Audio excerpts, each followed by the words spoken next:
Assalamualaikum warahmatullahi wabarakatuh. Ya ayyuhalladzina amanu hal adullukum ala tijaratin tunjikum min azabin alim tu'minuna billahi wa rasulihi wa tujahiduna fi sabilillahi bi amwalikum wa anfusikum dzalikum khairul lakum in kuntum ta'lamun. Perkenalkan, saya Gevira Nur Fatimah, NPM 2132140110 dari program studi akuntansi 6A. Di sini saya akan memaparkan materi mengenai siklus informasi akuntansi terhadap pembelian dan pengeluaran. Terima kasih kepada dosen mata kuliah Sistem Informasi Akuntansi, Bapak Muhammad Rizaldi Wibowo, SE MAK, yang telah memberikan kesempatan untuk memaparkan materi kali ini. Untuk mempersingkat waktu, langsung saja akan kita bahas mengenai SIA terhadap pembelian dan pengeluaran. Baik, yang pertama ada siklus pengeluaran. Tujuan utama dari siklus pengeluaran adalah suatu rangkaian kegiatan bisnis dan operasional pemrosesan data terkait yang berhubungan dengan pembelian serta pembayaran barang dan jasa. Nah, untuk tujuan utama dalam siklus pengeluaran adalah untuk meminimalkan biaya total, memperoleh dan memelihara persediaan, perlengkapan, dan berbagai layanan yang diperlukan oleh suatu perusahaan. Selanjutnya ada aktivitas siklus pengeluaran ada 4. Yang pertama, kita dapat memesan barang, perlengkapan, dan jasa layanan. Setelah memesan, kita akan menerima dan menyimpan barang, perlengkapan, dan jasa layanan. Yang ketiga, menyetujui faktur pemasok untuk pembayaran. Dan yang keempat, pengeluaran kas, yaitu membayar pemasok yang telah kita pesan tadi. Selanjutnya, memesan barang, perlengkapan, dan jasa layanan. Nah, aktivitas yang pertama dalam siklus pengeluaran adalah memesan persediaan atau perlengkapan. Metode pengendalian untuk persediaan tradisional ini sering disebut dengan kuantitas pesanan ekonomik, order quantity atau EOQ.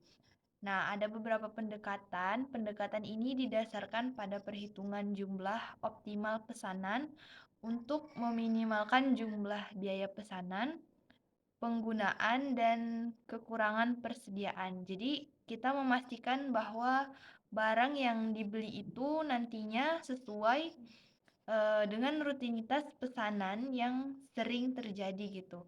Nah, sehingga nantinya tidak ada biaya yang sifatnya berlebihan untuk pemeliharaan. Adapun metode-metode pengendalian persediaan alternatif ada 2. Yang pertama MRP, yaitu Material Requirement Planning. Pendekatan ini bertujuan mengurangi tingkat persediaan yang dibutuhkan. Nah, dengan cara menjadwalkan produksi, bukan memperkirakan kebutuhan. Metode yang kedua ada JIT atau Just in Time, yaitu sistem JIT berusaha untuk meminimalkan jika bukan menghilangkan baik biaya penggudangan maupun kekurangan persediaan gitu. Selanjutnya masih tetap dengan memesan barang, perlengkapan jasa dan layanan. Yang pertama, pesanan pembelian. Pesanan pembelian adalah sebuah dokumen atau formulir elektronik yang secara formal itu untuk meminta pemasok menjual dan mengirimkan produk yang disebutkan dengan harga yang telah ditentukan. Setelah itu, pesanan pembelian juga merupakan janji untuk membayar dan menjadi sebuah kontrak gitu, pemasok menyetujuinya gitu ya. Nah, jadi seringkali beberapa pesanan pembelian itu dibuat untuk memenuhi satu permintaan pembelian. Jadi keputusan dalam memesan barang itu yang pertama kita harus menentukan pemasok atau vendor. Jadi kita bisa memilih vendor atau pemasok barang yang nantinya akan kita setujui setelah pemesanan gitu. Harga juga kita bisa menilai apakah barang yang kita pesan dengan vendor tersebut sesuai dengan kualitas dan harganya. Yang terakhir ada dapat diandalkan dalam melakukan pengiriman barang gitu. Nah, kalau kita memesan barang bahan baku yang dapat diolah kembali, itu tentunya yang kita harapkan adalah barang itu sampai pada waktu yang telah ditentukan. Jadi untuk penentuan harga dan ketepatan barang yang akan datang itu menjadi salah satu faktor yang harus dipertimbangkan dalam melakukan pemesanan barang dan juga menentukan vendor pemasok yang akan kita pilih nantinya. Selanjutnya, aktivitas yang kedua adalah penerimaan. Nah, aktivitas bisnis utama yang kedua dalam siklus pengeluaran adalah penerimaan dan penyimpanan barang yang telah kita pesan.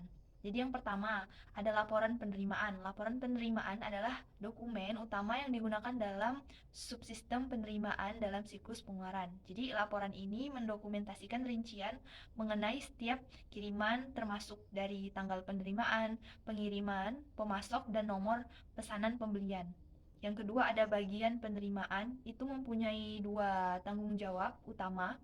Yang pertama, memutuskan apakah menerima pengiriman. Yang kedua, memeriksa jumlah dan kualitas barang. Jadi, bagi setiap barang yang diterima, laporan ini menunjukkan orang yang menerima, nomor barang, deskripsi unit barang, dan jumlah barang yang diterima. Yang ketiga, yaitu menyetujui faktor pemasok. Jadi, aktivitas SIA dalam pengeluaran adalah menyetujui faktur penjualan dari vendor untuk pembayaran. Ada bagian utang usaha, yaitu dia menyetujui faktur penjualan untuk dibayar. Kemudian kasir akan bertanggung jawab untuk melakukan pembayaran. Jadi tujuan utang usahanya adalah untuk mengesahkan pembayaran hanya untuk barang dan jasa yang dipesan dan benar-benar sudah diterima. Ada dua cara untuk memproses faktur penjualan dari vendor. Yang pertama itu dengan sistem tanpa voucher dan yang kedua dengan sistem voucher. Yang terakhir yaitu pengeluaran kas. Nah, aktivitas final dalam siklus pengeluaran adalah membayar pemasok ke kasir. Jadi, orang yang melapor ke bendahara nantinya akan bertanggung jawab untuk membayar pemasok. Dalam hal ini dengan memisahkan fungsi penyimpanan yang dijalankan kasir dari fungsi otorisasi dan pencatatan yang dijalankan oleh masing-masing dapetermen nantinya, dapetermen pembelian dan utang. Kemudian pembayaran dilakukan ketika utang pengiriman kasir itu ke sebuah paket voucher. Jadi keputusan penting dalam proses pengeluaran kas adalah dengan menetapkan apakah akan memanfaatkan diskon yang ditawarkan untuk pembayaran di awal. Kemudian jika kita menggunakan diskon untuk pembayaran di awal, tentunya nanti akan mempengaruhi pengeluaran kas yang akan dikeluarkan nantinya, begitupun untuk catatan untuk si kasir tersebut. Baik, itu tadi yang dapat saya sampaikan mengenai sistem informasi akuntansi terhadap pembelian dan pengeluaran. Dapat disimpulkan, bila dilihat dari keseluruhan siklus pengeluaran, merupakan serangkaian proses aktivitas bisnis dan operasi yang terus-menerus berhubungan dengan pembelian dan pengeluaran, baik barang ataupun jasa, di mana bertujuan untuk meminimalisasi biaya. Dan dalam siklus pengeluaran itu sendiri terdapat sistem informasi yang mengatur siklus pengeluaran, baik dari sebuah proses maupun dari segi ancaman dan pengendaliannya. Jadi aktivitas dari siklus pengeluaran itu sendiri terdapat berbagai macam aktivitas bisnis, mulai dari memesan barang bahan baku, penerimaan, kemudian menyetujui faktur, pemasok, dan yang terakhir adalah aktivitas pengeluaran kasnya itu sendiri.